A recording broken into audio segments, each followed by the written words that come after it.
en esta presentación es cómo posicionarse ante eso, ¿no? ¿Cuáles son los escenarios? ¿Qué es lo que estamos viendo?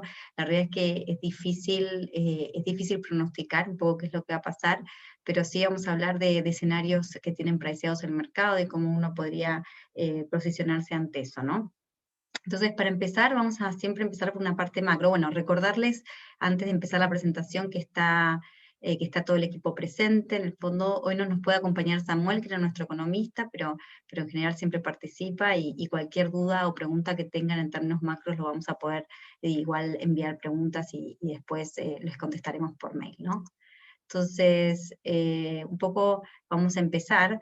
Básicamente lo que queremos recalcar acá es que nosotros, de hecho, hace unas semanas atrás revisamos al alza nuestra estimación del PIB para este año y de vuelta, ¿no? Estamos siempre frente a un dilema importante que es en términos de fundamentos, en términos de actividad económica, también impulsado por el tema de la inyección que está teniendo las familias en Chile, van por un lado y el escenario político va por otro, ¿no? Entonces los fundamentales macros se mantienen súper, súper fuertes, ya, digamos, alcanzamos casi, digamos, en términos de la gente que tiene las dos vacunas ya está acercándose cerca del 40%, mientras que en el resto de la región la verdad que está muy, muy por debajo de lo que nosotros estamos logrando en términos de vacunación. Los precios del cobre, digamos, están en torno a 4.8, el spot, la verdad es que ahora estábamos viendo ciertos analistas que estaban pensando que este superciclo se iba a mantener por encima de 4 en los próximos 3 años, entonces es algo que impacta directamente a nuestras economías, en particular nuestra previa, digamos, estimación del 6.3 tenía implícito un precio del cobre cercano a 4, 3.9, y probablemente digamos, haya una revisión al alza. Y por otro lado, el tema de los retiros previsionales, que digamos, efectivamente ha sido un impacto muy importante. Hasta ahora se han retirado 35 billions. Se estima que el tercer retiro previsional alcance entre los 15 y los 17 billions que se debieran retirar, y a eso se le suma el tema de las rentas vitalicias, que podrían llegar a ser entre 2 o 3 billions, ¿no? Digamos, eso es cerca de un 7% como porcentaje del PIB, es súper, súper relevante, y adicional a esto está el tema del IFE, en el fondo la ampliación del IFE y con esta renta universal. Entonces, eso de todas maneras está apuntalando bastante la economía, una economía que también ha tenido un grado de apertura más fuerte que el resto de la región y que explica por qué estamos revisando al alza nuestras estimaciones de crecimiento para este año de 6.3 a 7.2, ¿no? Creo que el tema que hay que monitorear acá es la incertidumbre política, y ahí un poco comentar que la caída que tuvo el mercado en el caso de abril, después del tema del Tribunal Constitucional, a nuestro parecer, esa caída en el mercado no es que está asimilando unas elecciones con un escenario muy negativo para la derecha, simplemente era una corrección porque el Tribunal Constitucional, al no fallar, digamos, en contra del tercer retiro previsional, abrió la puerta a futuros retiros previsionales, y por lo tanto, digamos, las AFP son de alguna manera un agente muy importante en el mercado de capitales. Sí vamos a tener una presión por el tema, digamos, de liquidez, y obviamente un riesgo mayor en términos de institucionalidad, ¿no? Y el sistema mismo del sistema de pensiones. Con lo cual yo creo que, digamos, uno piensa que todo el riesgo político, la pregunta importante es si todo este riesgo político está 100% incorporado después de la caída de las últimas 2 semanas. Nosotros llegábamos hace 2, 3 semanas atrás cerca de un 20% de retorno year to date, hoy estamos más cercanos a un 10 digamos, en moneda local, y efectivamente esta caída implica este cambio de reglas de juego en el caso de los fondos de pensiones y esta disminución en liquidez, pero no un escenario adverso en el caso de las elecciones. Yo creo que si las elecciones salen muy distintas de lo que se piensa, efectivamente vamos a ver una corrección mucho mayor en el caso, digamos, de la bolsa local. ¿Por qué decimos esto? En realidad, lo que la gente está monitoreando, más que nada, no tanto así el tema, digamos, de las candidaturas presidenciales, es decir, el tema de que Pamela Giles hoy esté liderando las encuestas con un 18% digamos, de apoyo, seguido por Jadwe, y después recién, digamos, en el tercer puesto viene Lavín. No es algo que la gente esté monitoreando, pero sí el tema de cómo va a ser la distribución de las bancas en el Tribunal Constitucional, y si eso es suficiente para generar un veto ante cambios de las reglas de juego más relevantes. Y ahí, digamos, un poco recordar que obviamente son 155 miembros los que se van a elegir en la Asamblea Constituyente, 17 miembros son parte, digamos, de lo que es los pueblos indígenas, y se espera que la derecha obtenga entre 52 y 53 escaños, que es al menos un tercio. Ahora, la pregunta es si ese tercio, de alguna manera, es suficiente para generar el poder de veto, porque la segunda derivada de esto es que efectivamente, como hemos visto, cómo se ha movido la coalición en Chile Vamos, con la aprobación del tercer retiro previsional, mismo con el tema de la ley que se aprobó en diputados la semana pasada, del tema del royalty al mining y al cobre, la verdad es que la centro derecha no está actuando como una coalición, ¿no? Entonces, creo que esa también es una pregunta, si efectivamente, a pesar de que la derecha alcance estos 52, 53 escaños, eso es suficiente para frenar ciertas medidas que podrían generar algunos cambios de juego, porque sabemos que en materias como educación o salud, de alguna manera no hay digamos, una única opinión dentro de la derecha, ¿no? Otra cosa me parece que es importante destacar es que el foco va a estar claramente en el tema de la Asamblea Constituyente, y como nosotros digamos, decíamos anteriormente, el mercado está asumiendo que al menos un tercio de esto, digamos, lo alcance la derecha. Cualquier resultado distinto a eso, obviamente va a generar un impacto negativo en el mercado.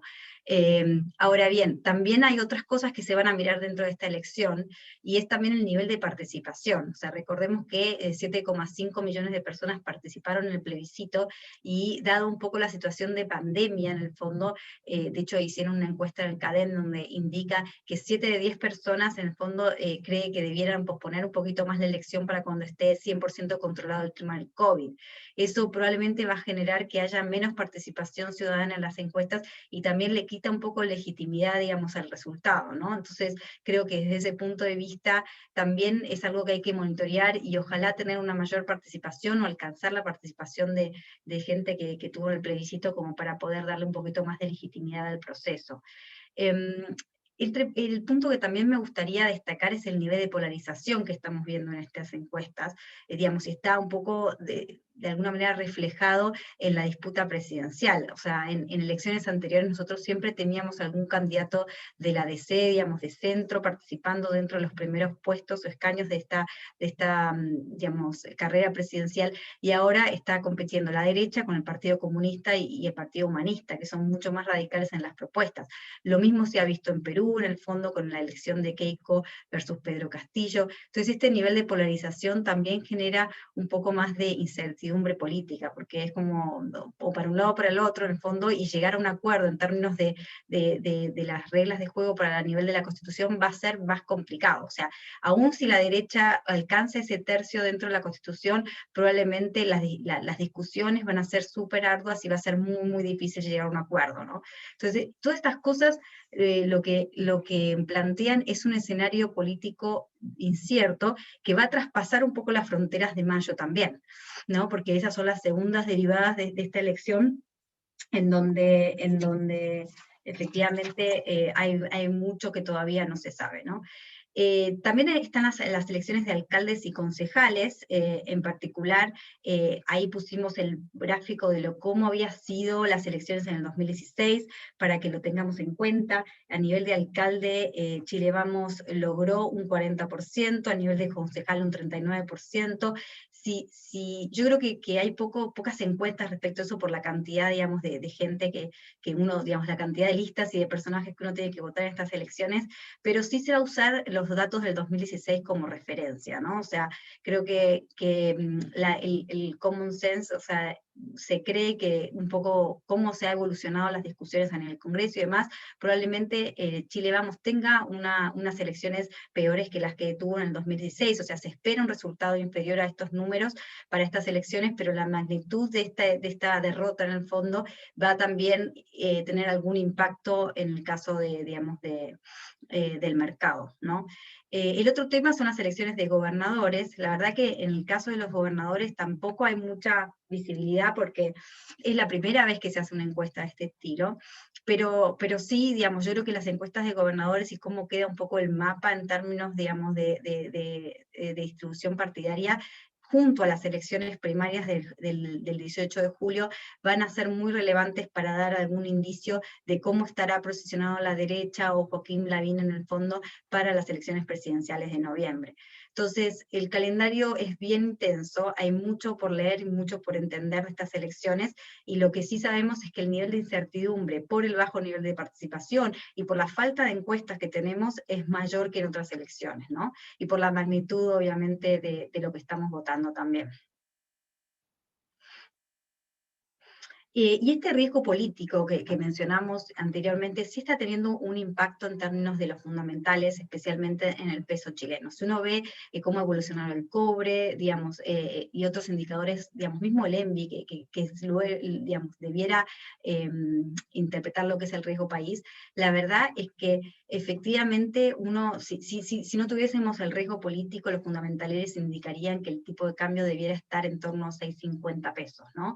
El hecho de que esté 50, 60 pesos por encima de eso implica que efectivamente va a haber un tema, digamos, de riesgo político que está incorporado en esta, digamos, igual el peso chileno se ha apreciado respecto a otras monedas, pero la apreciación podría haber sido mayor. Y esto es algo que hay que seguir monitoreando en el fondo, porque obviamente el tema del retiro previsional podría apuntalar un poquito más a una apreciación del tipo de cambio.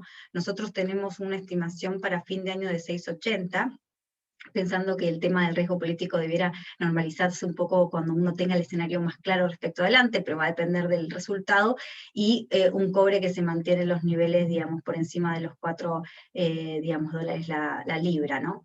Entonces, creo que la tendencia debiera seguir siendo apreciativa, y si no es más apreciativa, es por este riesgo político que estábamos mencionando. Bueno, un poco yendo al mercado, la verdad es que, como decíamos, en abril en particular tuvimos una corrección muy fuerte del mercado después del fallo del Tribunal Constitucional, y algo se ha normalizado en el caso de mayo, pero sí, digamos, quiero recordar que la verdad es que los montos transados en el caso de mayo sí se han visto disminuidos, y eso responde también a que las AFPs han estado, digamos, un poco menos activas en el mercado local. De hecho, sacamos el reporte, digamos, de las AFPs, y obviamente, bueno, está el tema de Enel Américas y demás, han sido vendedoras netas en el caso de mayo, pero sí esperamos que la tónica en términos de apetito comprador por el lado local disminuya, y eso también se está viendo algo en términos de los volúmenes transados, mientras que los extranjeros han sido los compradores marginales de la bolsa local. Ahora sí, nosotros hemos tenido muchos calls la última semana, en particular, digamos, el jueves, viernes la semana pasada, y mismo ayer, con varios inversionistas que estaban monitoreando un poco el tema de las encuestas y cómo se venían las elecciones. Y la pregunta obligada que nos hacían los inversionistas extranjeros es: ¿qué hacemos? Efectivamente corrigió y hay algunas acciones que nos gustan, pero ¿entramos ahora o nos esperamos a ver cómo viene la elección? Y la verdad es que nosotros creemos que el nivel de incertidumbre hoy es bastante alto, y sería mejor esperar un poquito a ver cómo salen las elecciones de mayo, porque en el fondo la ecuación riesgo-retorno parece ser un poquito asimétrica en este caso, ¿no? Ahí creo que la caída de abril también nos da un poco de luz de qué acciones podrían corregir en un eventual, digamos, escenario negativo o adverso a las elecciones de mayo, o al revés, ¿no? ¿Qué acciones pudieran, digamos, andar bien si es que sale, digamos, si es que la derecha logra unas elecciones relativamente buenas? Obviamente los centros comerciales han sido uno de los más impactados, no solamente por el tema de la vuelta a las pandemias, y que, digamos, al cuarto trimestre en promedio los malls tenían un 60, 70%, 75% de GLA abierto, y hoy con las restricciones que tenemos, hoy justo tuvimos el conference call de Parque Arauco, está en torno a un 45, 50% o menos que eso en el fondo para el segundo trimestre, y el primer trimestre también fue un poco, digamos, bastante más bajo que el cuarto.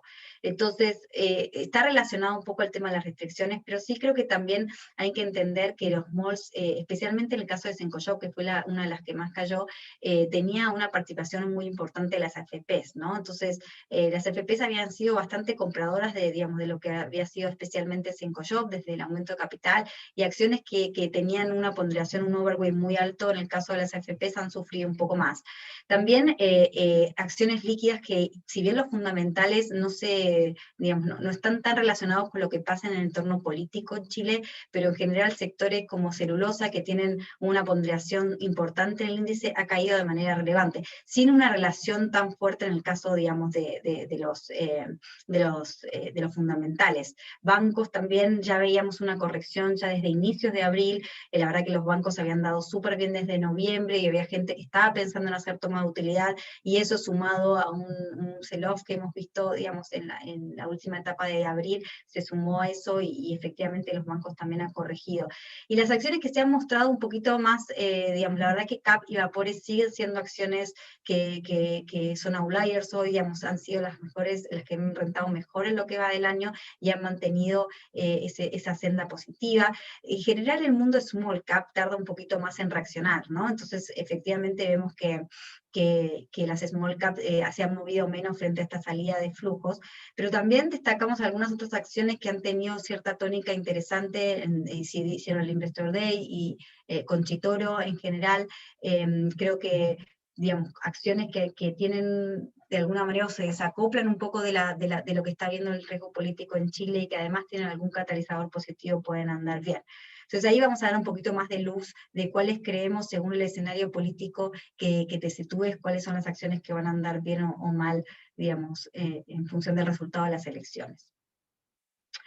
Acá, un poco en línea, lo que queríamos mostrar es que efectivamente, a pesar del tema político y este tema de flujo que está impactando el mercado local, los crecimientos de utilidades que estamos viendo son fuertes e impresionantes, y vamos a hacer revisiones al alza en nuestras estimaciones probablemente de retail de todas maneras, y en algunos sectores también influenciados por el tema de la inyección que están teniendo las familias.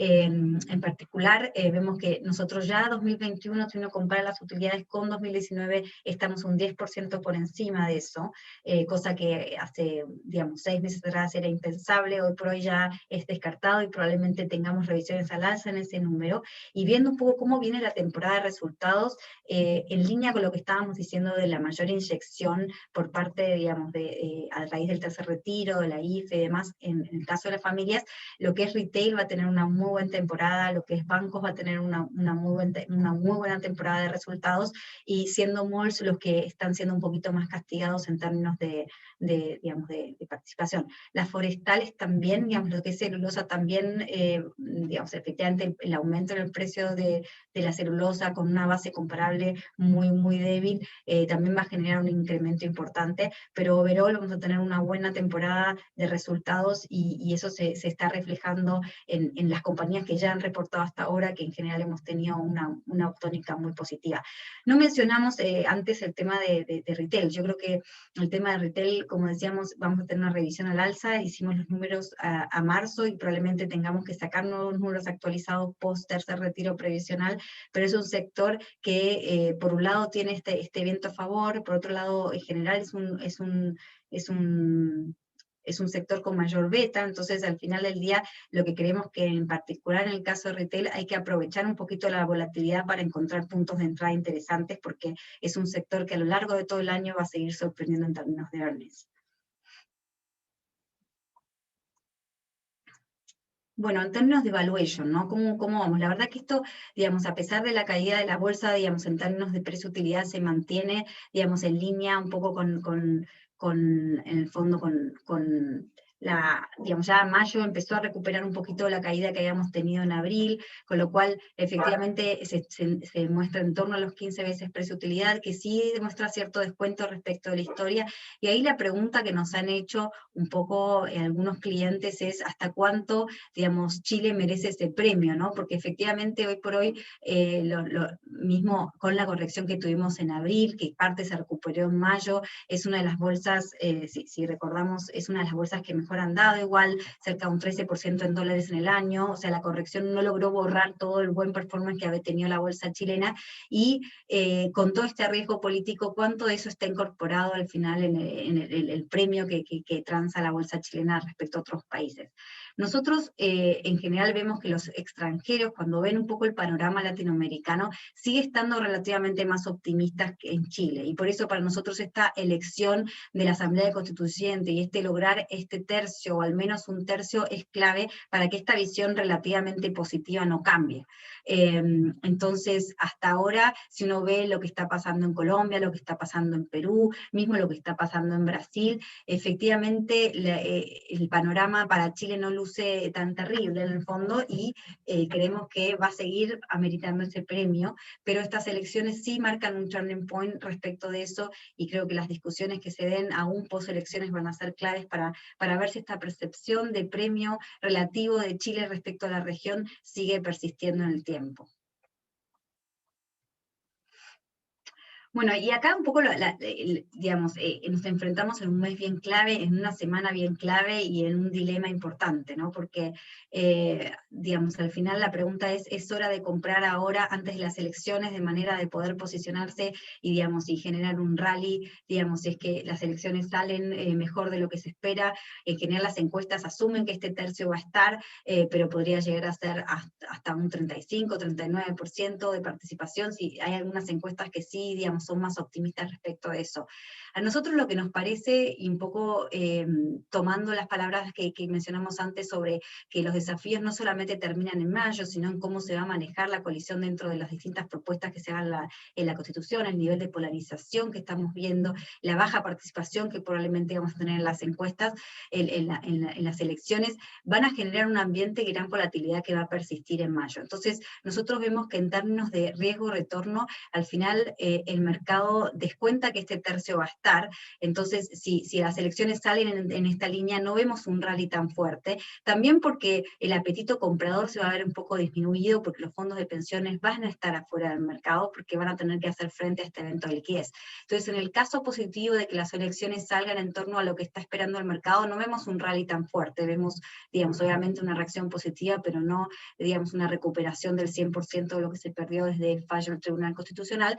Y por otro lado, en el caso distinto, que salga, digamos, una elección adversa donde no logran conseguir el 30%, o lo consiguen pero con un nivel de participación muy bajo, y continúa un poco la tensión en mismo la coalición política de gobierno, la verdad es que la caída puede ser un poco más fuerte. Entonces, desde ese punto de vista, creemos que hay que seguir siendo bien selectivos, un poco más defensivos en el caso de Chile, con acciones que sabemos que tienen una historia o catalizadores interesantes y que tratan de desacoplarse un poquito del riesgo político.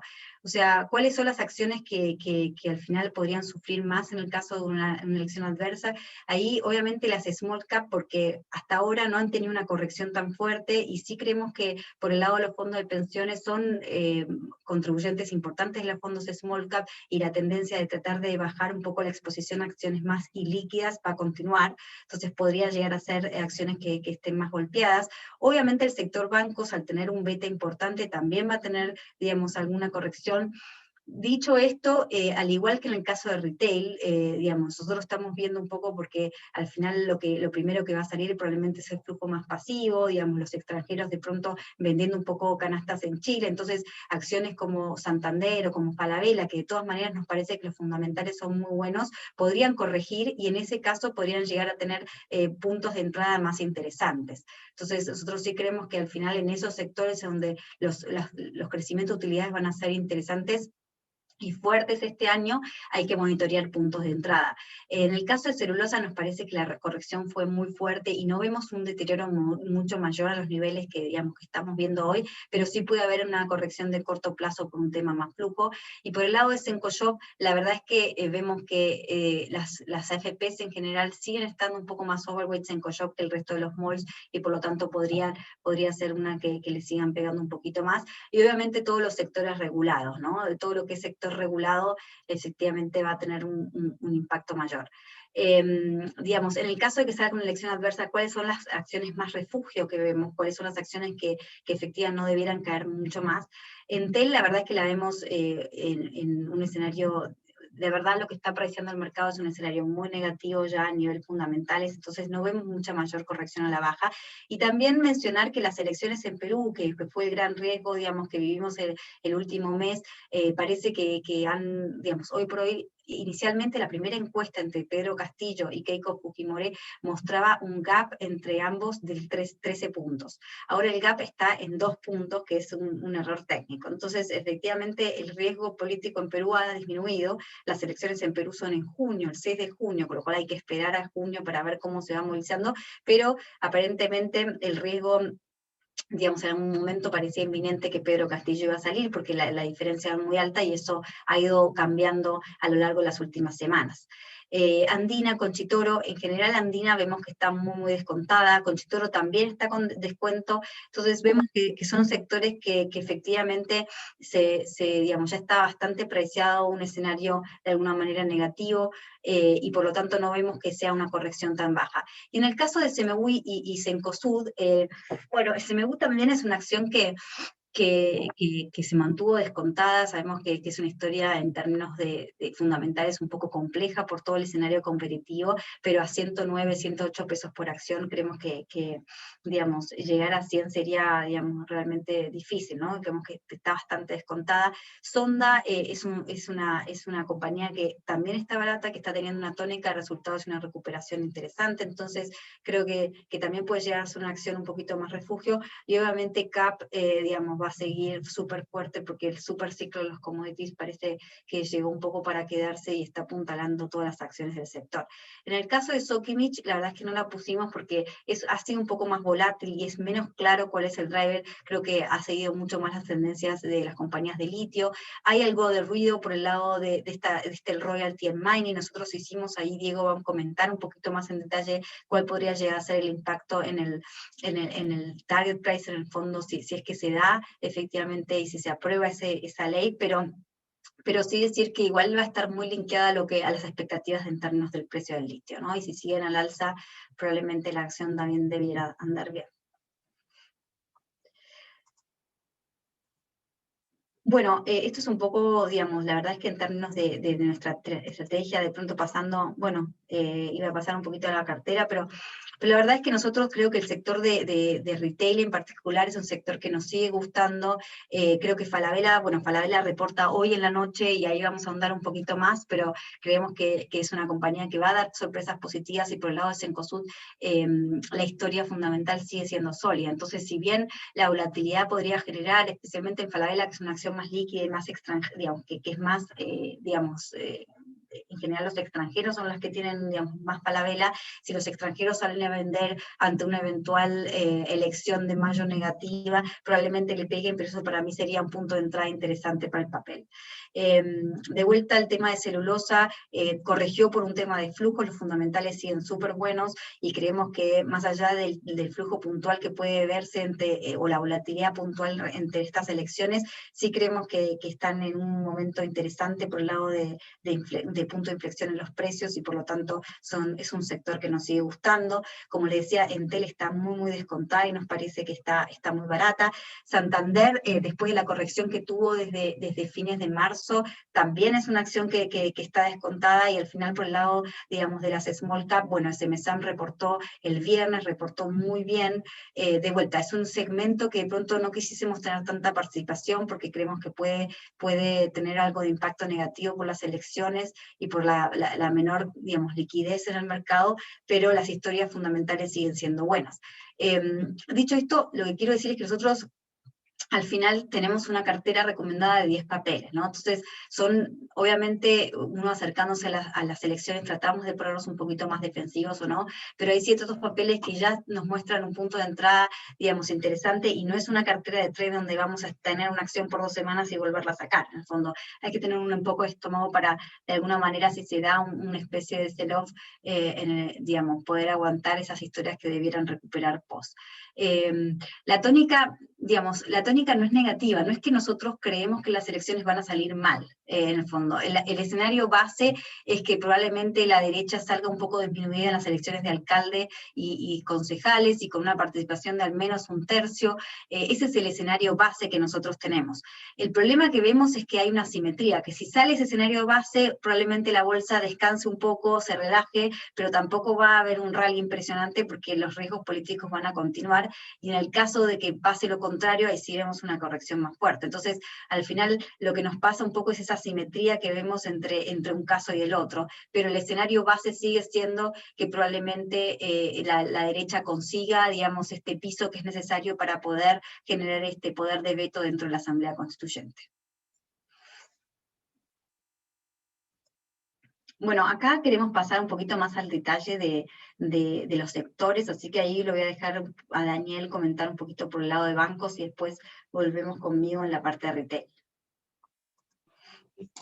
Perfecto, Caro, muchas gracias y buenos días a todos. Con respecto al sector bancario, nosotros vimos que el primer trimestre realmente se reportó unos resultados bastante sólidos en general para todos los bancos.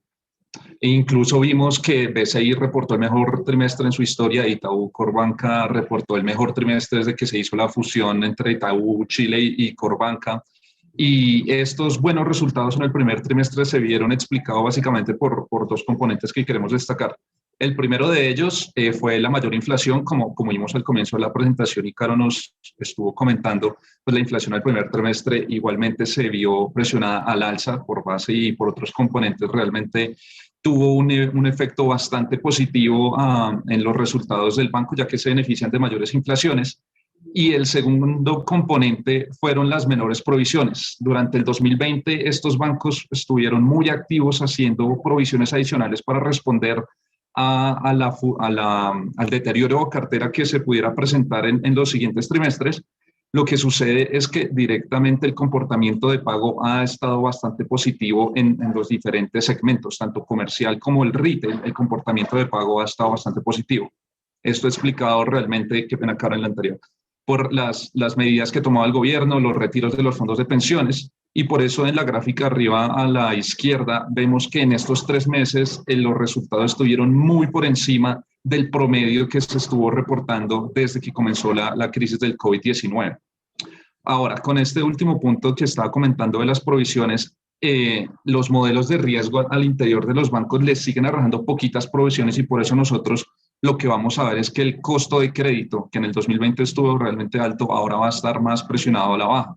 Igualmente, los bancos siguen registrando provisiones adicionales porque los modelos tradicionales de riesgo les arrojan que tienen que reportar muy poquitas provisiones y estos bancos igualmente quieren mantener niveles de cobertura sólidos, como lo podemos ver abajo a la izquierda.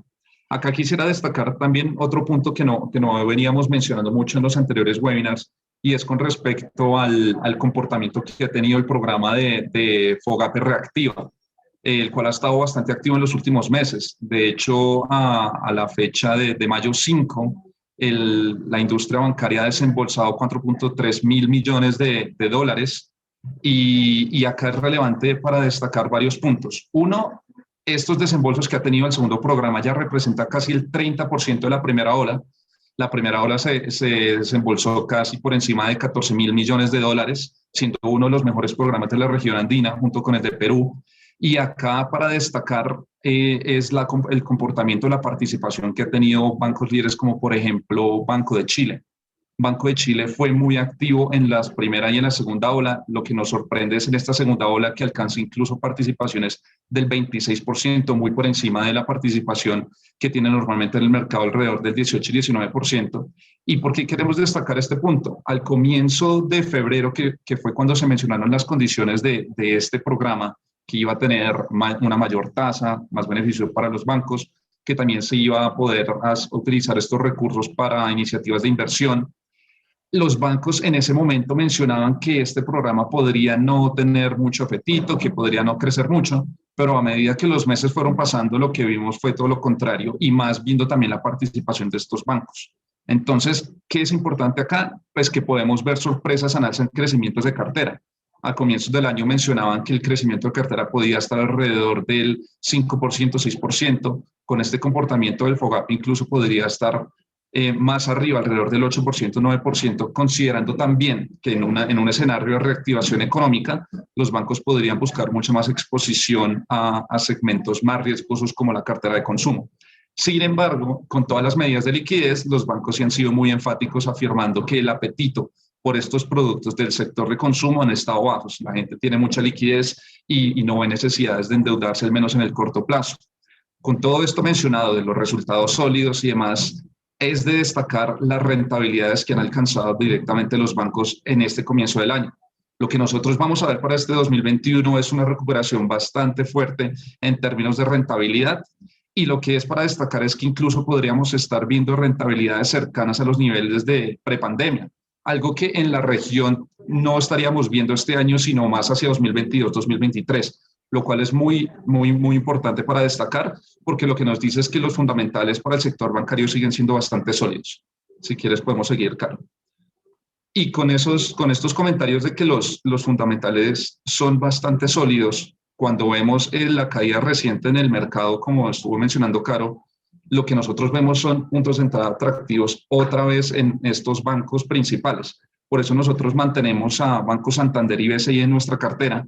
Los fundamentales son sólidos y lo que vemos es que igualmente en un escenario donde hay una corrección, pues se abren más puntos de entrada atractivos, y el mercado, si luego de las elecciones se ve un escenario positivo, estos nombres son los que podrían reaccionar más al alza. Acá también quería aprovechar para hacer dos comentarios de dos bancos que nos han estado preguntando recientemente y también en anteriores webinars. Uno es el de Itaú Corbanca. Como ya mencioné, los resultados fueron realmente sólidos en el primer trimestre, pero igualmente los ojos de los inversionistas van a estar atentos a un punto en particular, y es la reciente emisión de capital que puedan ellos tener en el siguiente año. En la llamada realmente el CEO mencionó que en este año esperan dar más información. Hay que tener en cuenta, hay un hecho clave, es que cuando ellos hagan la compra de la participación que tienen en Colombia, eso va a generar un impacto en los indicadores de capital bajo Basilea III, y ese puede ser un hecho clave para tener mucha más información acerca de la emisión. Así que, como mencioné, pues los inversionistas van a estar muy atentos a nuevos comentarios que puedan darse directamente en cuanto a la emisión de capital, que nosotros estimamos puede estar alrededor de los 500 millones a 900 millones de dólares. Eso es aproximadamente un poco menos de la mitad del actual market cap que tiene Itaú Corbanca.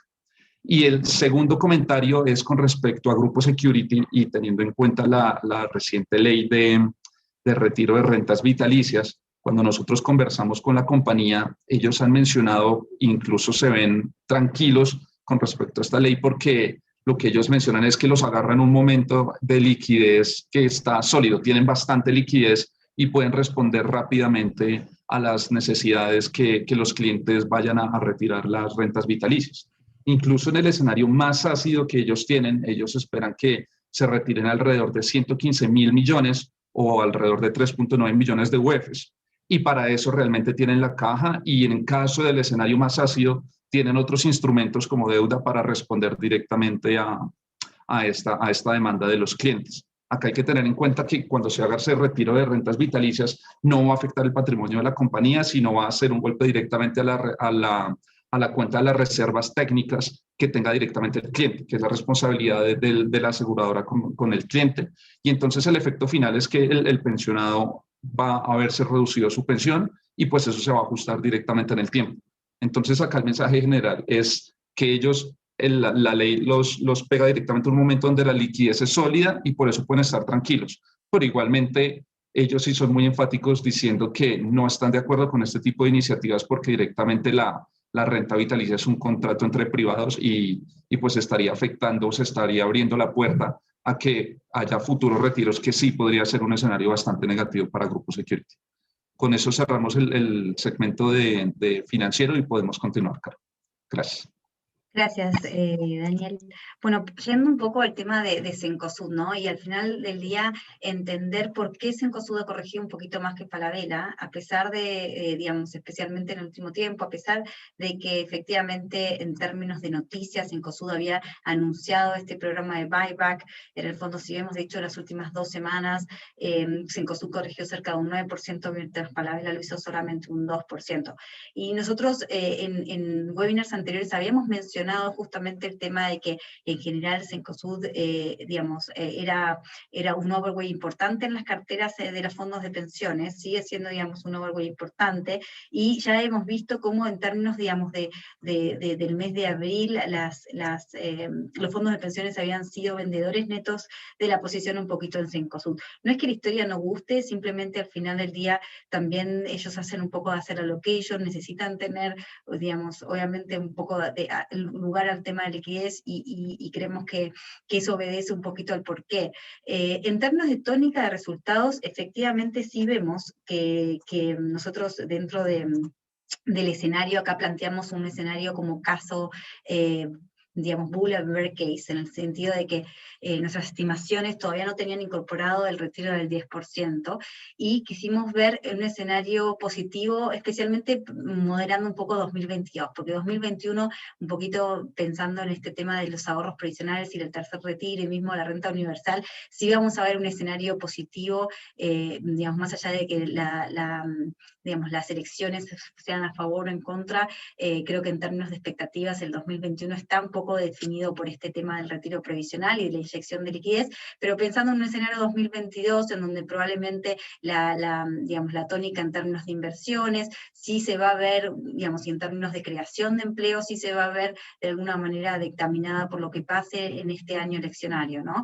Entonces, en el escenario bull estamos asumiendo que un 2022 en donde hay una recuperación fuerte en el mercado laboral, donde generalmente el hecho de que el cobre se mantenga en los niveles altos da un espacio fiscal, pero un escenario político un poco más benigno también, ¿no?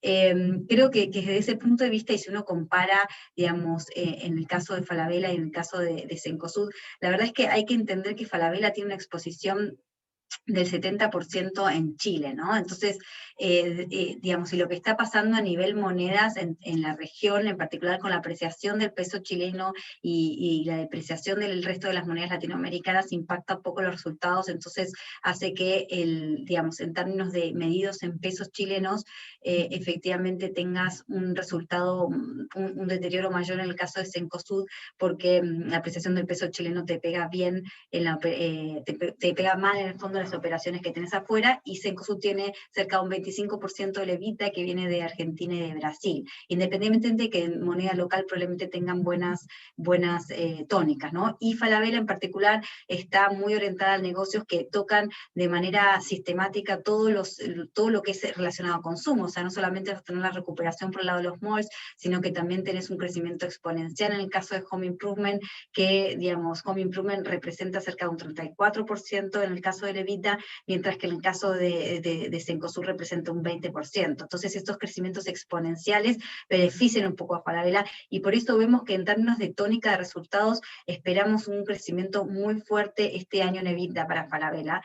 Nuestras estimaciones apuntaban un poquito en torno a un 40%, y con el escenario más bull, con estos retiros provisionales, yo creo que podría llegar a alcanzar un 60% de crecimiento.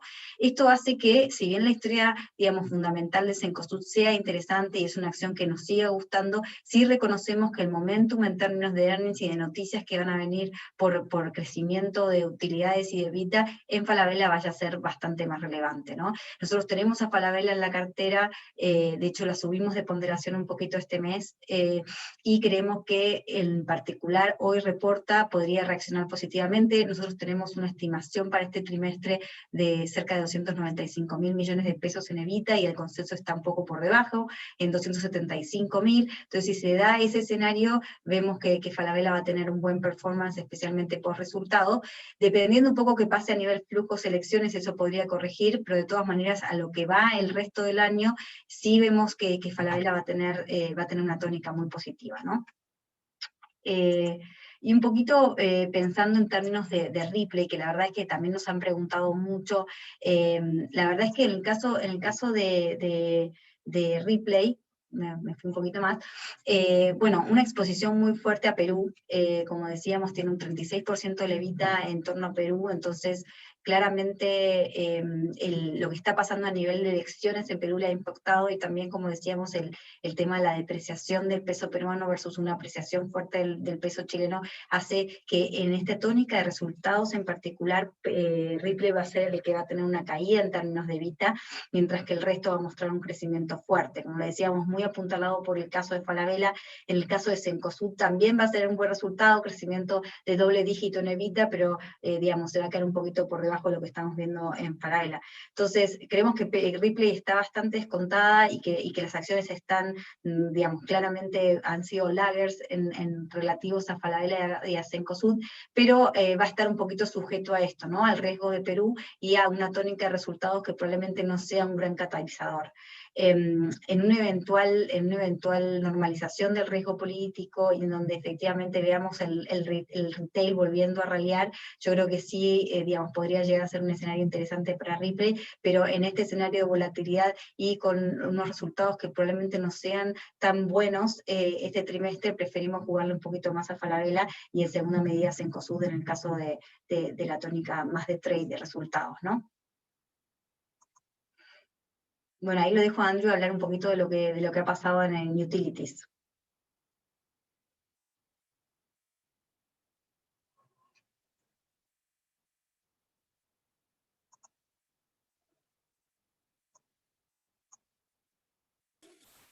¿Se me desconectó? O... Hola, perdón. Ahora estoy. Bueno, perfecto. perdón. Bueno, muy buenos días a todos. En términos del sector de utilities, bueno, como comentó Carolina antes, con respecto a los resultados del primer trimestre, probablemente es el sector que, digamos, que no ha tenido el mejor desempeño. Yo diría que eso fue algo bastante esperado, considerando la mala hidrología que hemos tenido en lo que va del año. Mirando acá un poco lo gráfico, uno puede ver que las lluvias que hemos tenido en lo que va del año no ha sido particularmente bueno, especialmente en el sur del país. También los volúmenes en los embalses a niveles bastante bajos. Y eso básicamente ha contribuido que el precio spot ha sido a niveles muy altos, lo que no ha sido bueno para cierta empresa en el sector, especialmente Enel y Engie. Mirando aquí abajo a la derecha, podemos ver que esas dos empresas en particular son compradores neta en el sector para este año. Entonces no están tan bien posicionados en este momento. AS Gener, ahora llamado AS Andes, y Colbún sí son vendedores neta en este momento, entonces un poco menos expuesto a este viento en contra. Próximo slide. Gracias, Caro. Y el otro tema que quería tocar hoy es el anuncio de la semana pasada con respecto a la extensión del Ley de Servicio Básico. La semana pasada se anunció que efectivamente eso va a estar extendido hasta el 31 de diciembre. Eso, la verdad, una noticia no tan bueno para cierto papel en el sector, en el sentido que va a básicamente implicar que cierta empresa van a estar acumulando mucho más cuenta a cobrar a lo largo del año. Hay claramente duda con respecto a si finalmente qué va a pasar, si la deuda que van acumulando con los clientes llegan a niveles que a lo mejor no van a poder solventar ciertos clientes. Entonces empiezan a surgir la duda con respecto a si eventualmente la empresa van a tener que ofrecer algo adicional de apoyo en este sentido. Y yo diría acá que la empresa más expuesta a este tema son Agua Andina en particular, pero también en menor medida en el Chile, como mostramos en el gráfico aquí a la derecha.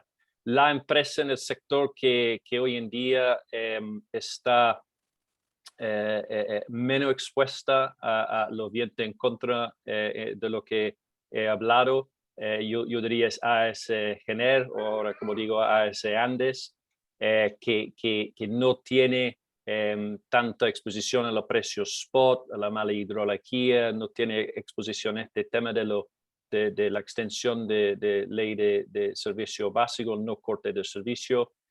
Y además en los próximos meses podríamos ver buena noticia con respecto a llegar a acuerdos con terceros para financiar su planes en renovable, construir plantas eólicas, solares. Y muy importantemente, llegar a acuerdos con clientes con respecto a cambiar los contratos para desvincularlo desde las centrales termoeléctricas de carbón.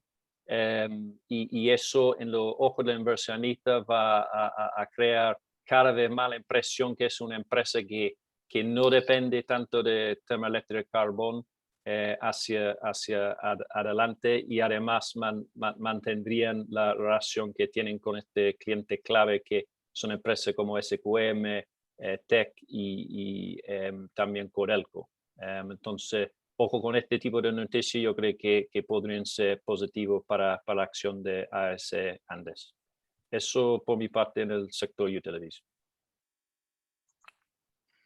Bueno, ahí Diego un poco comentar el tema de celulosa, que ha sido uno de los sectores que no han dado bien en las últimas semanas, ¿no? Y cómo esto conjuga con los fundamentales. Bueno, gracias, Caro. Sí, nosotros seguimos positivos en el sector de celulosa. Como pueden ver en el primer gráfico a la izquierda, las forestales chilenas han quedado claramente rezagadas de los otros commodities chilenos. Además, si es que vemos el rendimiento, el performance que tuvieron este último mes, podemos ver que siguen teniendo las forestales un desempeño inferior a lo que es el índice, mientras que lo que es un SOCI o un CAP siguen desacoplándose. Nosotros estamos apostando al re-rating del sector, que es un poco por la mejora que se está dando en los balances de estas compañías, y considerando el buen momentum de precios que está teniendo la industria. Y eso es un poco lo que se quiere ilustrar en el último gráfico, la parte inferior izquierda, en la que se puede ver cómo es que estas compañías transaban en términos de EBITDA en los momentos altos del ciclo del precio de celulosa. Y hoy en día seguimos viendo un descuento importante en estas dos compañías, por lo que creemos que hay un riesgo al alza considerando el rating que les comento. No está de más de mencionar que el fondo de mercado de celulosa sigue viéndose muy positivo. Las restricciones de oferta van a seguir jugando a favor a los precios, mientras que una demanda que continúa fuerte le sigue aumentando los precios. Incluso en el último mes de abril vimos alza en el caso de la región europea para ambas fibras de alrededor de $100 por tonelada, mientras que en el caso de China vimos un alza importante también en la fibra corta de aproximadamente unos $70 por tonelada.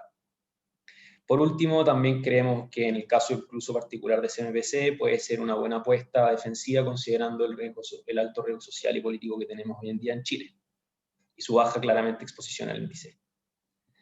Sigamos, por favor. El segundo tema que quería comentarles es sobre nuestro reciente cambio de recomendación de CCU. Como nosotros le hemos comentado anteriormente, CCU fue una de nuestras acciones favoritas en Chile, cuando la acción llegó al bottom de alrededor de 4.200 pesos.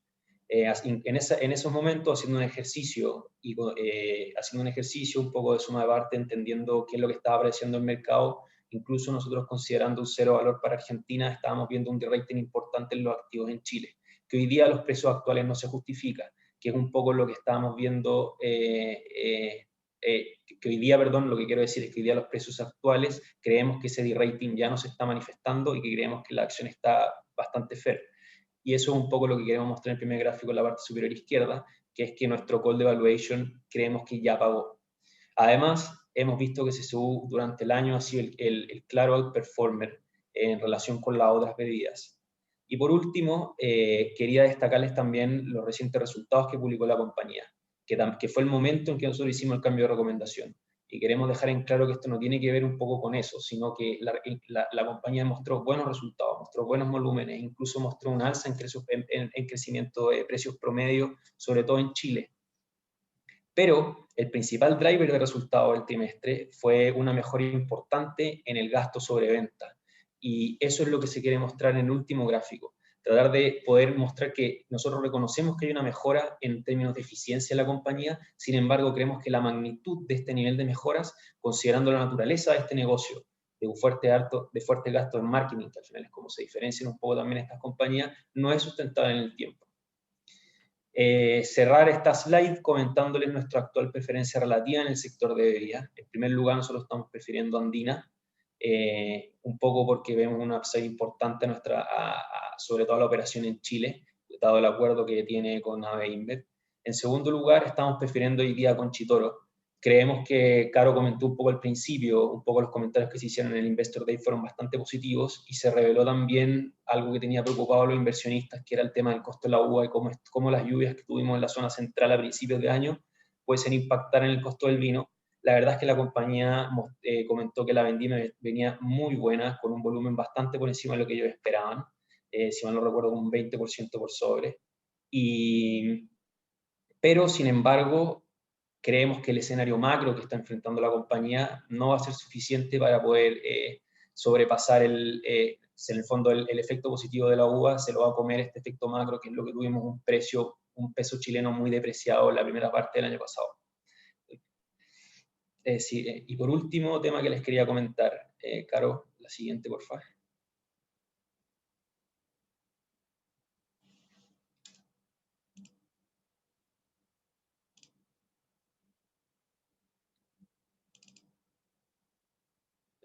¿Me caí yo o...?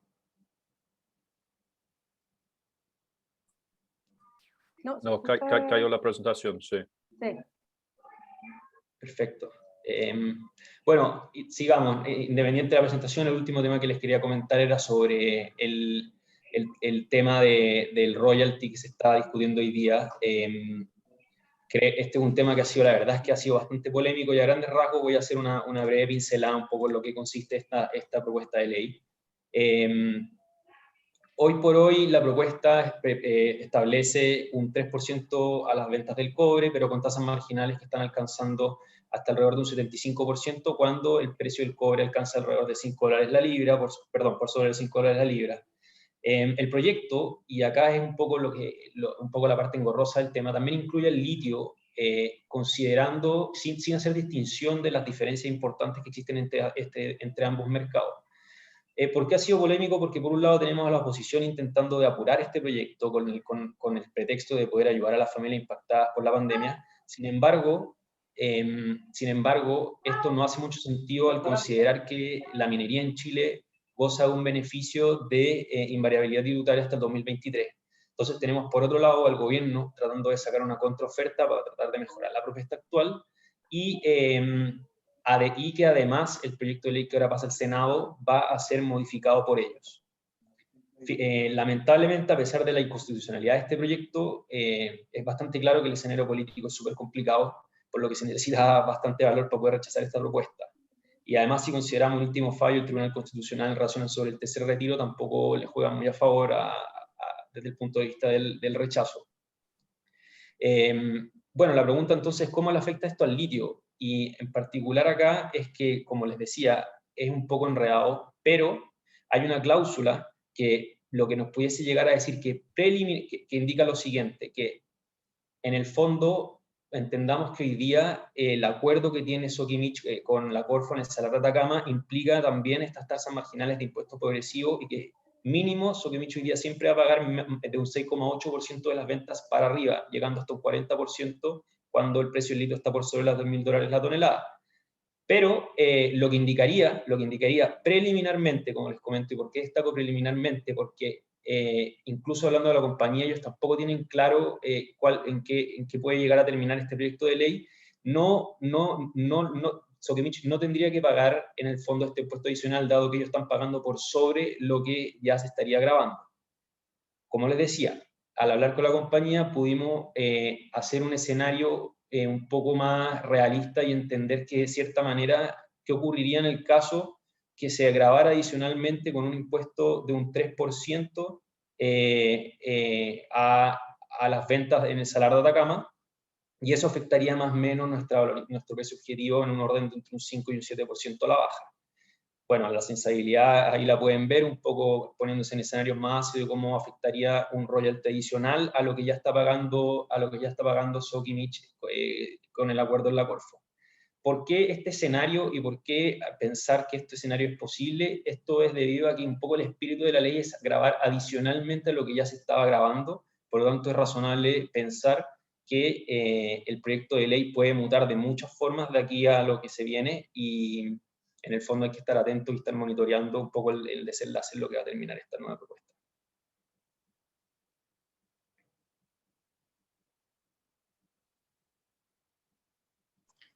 Perfecto, disculpen que se me cayó.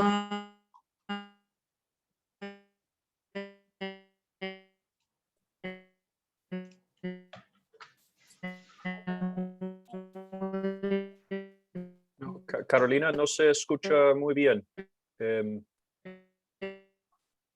Bueno, yo creo que ahora podríamos avanzar a la pregunta y respuesta de la audiencia. Si alguien tiene una pregunta, puede ponerlo en el chat o en pregunta y respuesta abajo, y podremos contestar la pregunta que viene.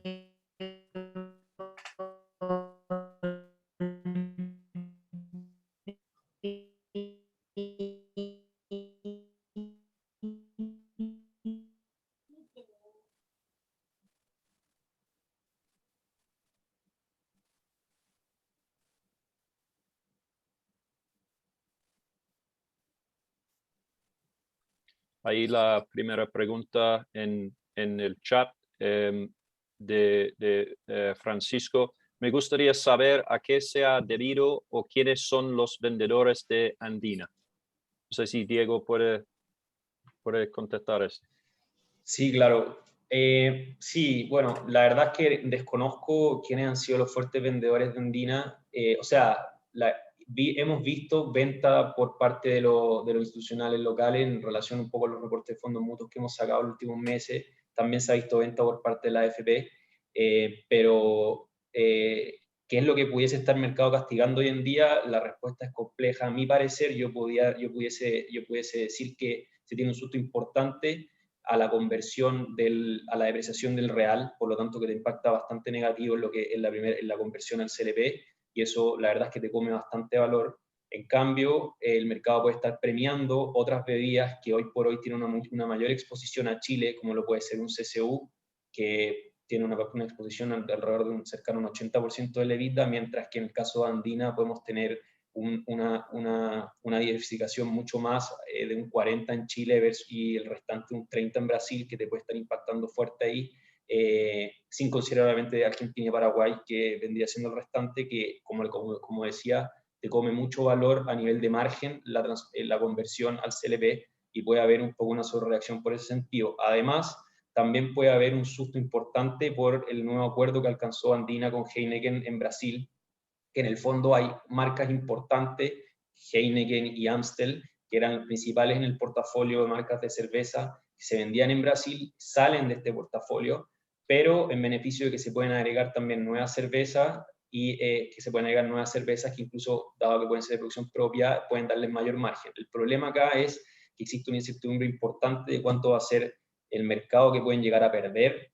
Inicialmente la compañía anunció que estarían perdiendo aproximadamente un 70% del volumen de ventas en cerveza en el país, pero obviamente el objetivo y todos los esfuerzos están por potenciar ahí un poco hacer los esfuerzos para poder recuperar la potencial pérdida que ellos estarían esperando en términos de volumen de cerveza. Sí. Muchísimas gracias. ¿Se escucha? ¿Se me escucha o no? Porque he tenido problemas en la conexión. Sí, ¿Se escucha ahora? bien. Ya, Sí, ahora sí. perfecto.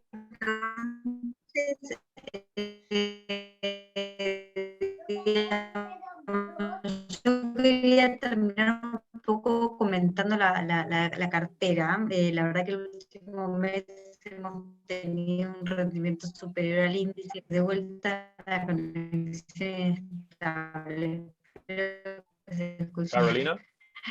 Lo que sí comentar que al final es una cartera donde vos decís, bueno, ¿cuál es la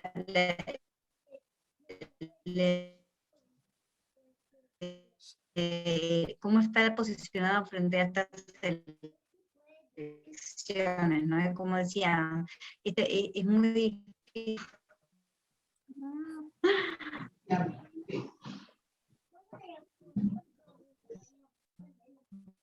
Carolina, no se escucha muy bien. A lo mejor apaga la cámara, podría ser mejor.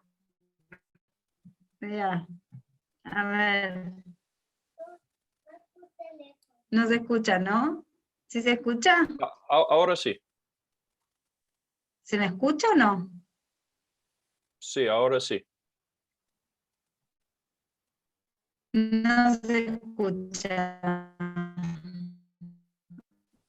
Ah.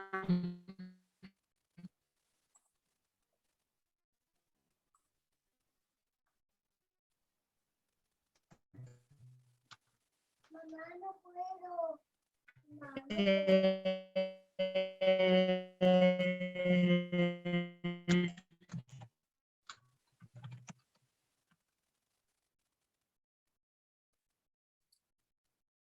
Bueno, parece se desconectó Carolina de nuevo, lamentablemente. No sé si hay quizá otra pregunta de la audiencia. Mientras tanto, podríamos ver con ustedes, nuestro cliente.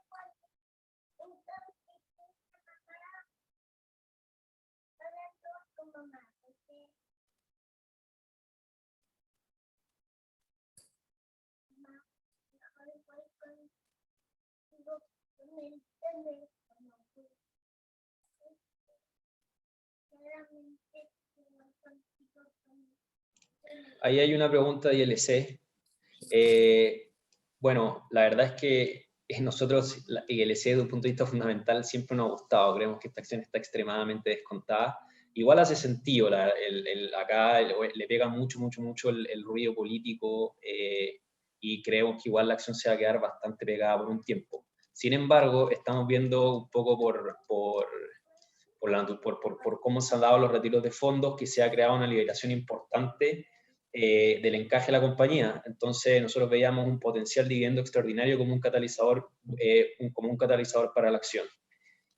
Ahora, ya es muy difícil ver si es que esto se va a poder dar o no, más allá de un poco los comentarios que se han venido dando del management, un poco por el ruido político que pudiese llegar a generar esto. O sea, finalmente ocurrió algo similar un poco cuando se adherieron a la ley del empleo, si no me equivoco, fue Cencosud en su momento, hubo mucho viento en contra, ahora que se paga un dividendo, un dividendo grande, considerando el escenario político que se está viendo en Chile, tampoco puede ir muy en línea y puede generar mucho pushback en el fondo desde ese lado, por lo tanto ya es muy difícil ver si es que la posibilidad real de que se pague efectivamente ese dividendo. Pero, pucha, la verdad es que desde un punto de vista fundamental la compañía está descontadísima, pero no hay catalizador en el fondo. La acción va a seguir pegada. Bueno, ahí volví, pero nada, pasó, el destino está en contra mío. Así que no sé si ha habido una pregunta de ILC, y ahí pregunta si Habitat pagará 12%. No, sí, ahí pucha, justo Caro te ahí salió, la acabamos un poco de comentar. Ah, ya, perfecto. Pasemos entonces si hay alguna pregunta más. Creo que no. Pero vuelta, muchísimas gracias a todos por participar y disculpen las interrupciones que hemos tenido a lo largo de la charla. Un poco comentar que seguimos nuestras apuestas independiente del tema de flujo, digamos, de las elecciones en retail, en bancos. Celulosa nos parece que está atractivo. La verdad que hemos tratado de ser un poquito más fidedignos al tema más fundamental, sin apegarnos tanto al tema de flujo que puede impactar, ¿no? Y un poco alejados de temas más regulatorios y temas que pueden cambiar algo los fundamentales de algunas historias. Eso era para comentar al final, pero de vuelta, disculpen las interrupciones, espero que hayan podido tener, digamos, un poco el view y poder responder algunas de las preguntas respecto a esta semana que es bien compleja. Así que muchísimas gracias a todos y espero que tengan una buena semana. Muchas gracias. Que estén muy bien. Hasta luego.